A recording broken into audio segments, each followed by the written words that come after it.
Ayan, at tapos na nga nating linisan mga boss yung ating black. At ilalagay natin yung liner. Yan, yan. Ito yung ating liner mga boss. Yan. Lagyan natin yan. Ito yan. Yan. Liner Isuzu 4BE1. Oh, gara ng tatak. Tama. Mali. Yan. Ito yung ating ilalagay na liner. Yan. Tapos na yung linisan mga boss. Ayan. Kaya ibabaw na natin ito dito. Lagyan natin siya dyan. Yan. Mamali pero tama. Tama nga yan. At yan. At may tuturo kami technique sa inyo kung paano ilagay yung liner. Ang maganda dyan, mag-merienda muna kayo. Ayan, ang ice candy yan. Alagyan nyo yan. Bukse, di na ang bukas niyan. Dito binubuksan. Sige, lagyan na. Lalagyan natin yung liner ito. Lagyan natin yan. Bago nyo ilagay yan mga boss, yan. Lalagyan nyo muna ng langis yung gilid. Ito, yan. Lagyan nyo muna ng langis. Lagyan nyo na, mas maganda ang mirot ng madulas pagpapasok. Huwag na palat ng mahirap ilagay pala. Yan. Sige, sige.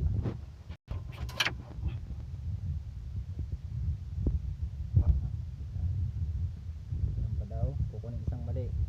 Yan.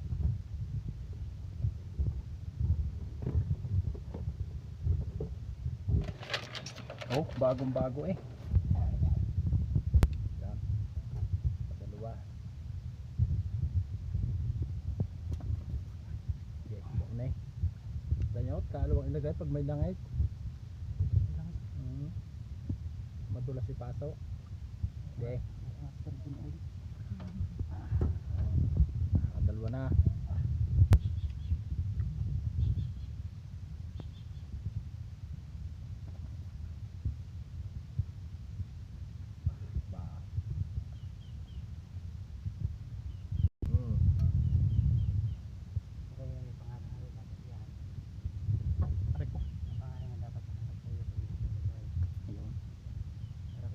Para kita mo kung anong pangalan.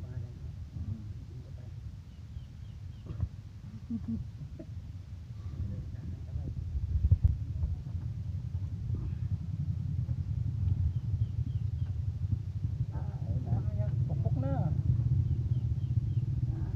Yan. Hindi na kayang ibaon. Hindi na yan. Pukpok na lang. Papatukan na lang. Hey, ba't nang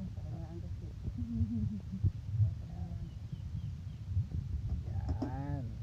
Katapos yan, pukpok kayo. Sige, pukpok kayo.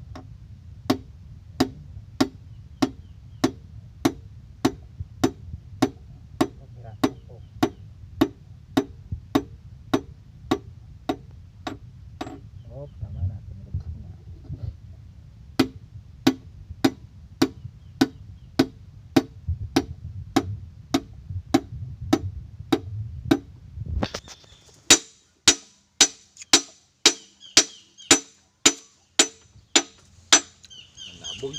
Nananaboy nga.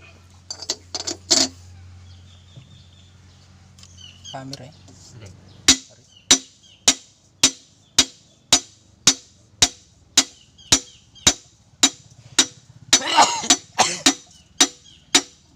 No? Babahin. Oops, yun. Tilabsi ka na.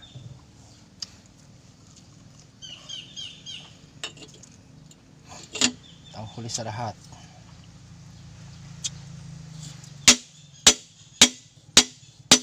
Dapat siya ilalim din ng padaan.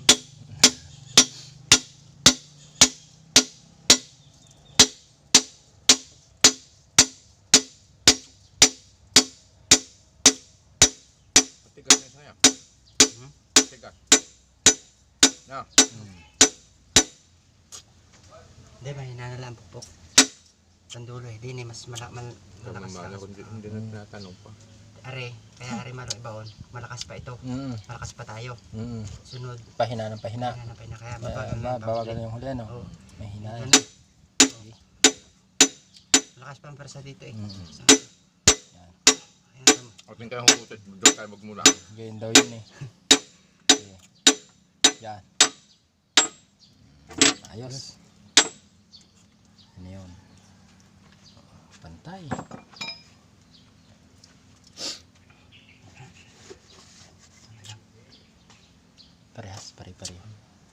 Yan. Pagkatapos nyo ilagay, sasalatin nyo naman. Yan, may konting salat. Yan, sasalatin nyo na inyong mga daliri. Okay. Ayos. Dapat yan, pagka ano, Ano daw?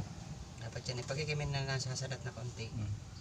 Ibig sabihin, no, pantay na pantay yan. Yan naman. Sige.